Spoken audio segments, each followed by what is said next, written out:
27 haftalik уже dard boshlandi. 3,5 soat o'chirt kutib, bolnitsaga joylashdik 7-radomga. Ertalabdan turib, analizlar topshirish uchun yuz-qo'limni yuvib, tishlarimni yuvib, keyin ketdim. Birinchi UZI, keyin уже tushundinglar.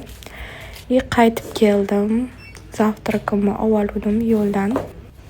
Uydan hech nima olib keltirmadim, chunki zavtraklari bemalol zo'r ekan.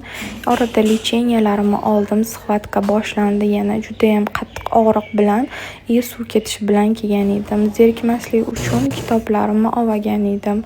Obed berdi, namozlarimni o'qib oldim. Chunki juda ham yomon og'riq, tezroq chiqib ketish uchun rosa ko'p istig'for etdim, duo qildim. Orada yana ujin berdi. Уже boshqa bermas ekan ujin. Ko'pchilik chiqdi bugun bolnitsadan. Men уже kech paytgi dorilarimni ichdim. Uydagilar kelisharmikan dedim. O'g'limni rosa sog'inib ketdim. Bir kun bo'lmasdan adasi olib keldilar Muhammadiyazini, lekin uni men bilan umuman ishi yo'q. Unga faqat adasi ammasi kerak bo'ldi.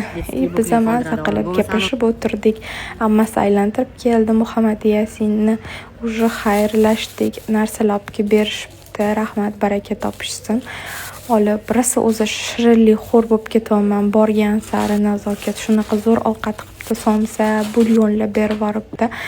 Уже kechqurun qornim ochdi, chunki boya yegan ovqatim bo'yi hali hech nima yemadim. Mazza qilib somsani yedim. 7-osmonda uchdim prям. Namozlarimni o'qib oldim, dorilarimni ichib, keyin уже uxlashga harakat qildim, lekin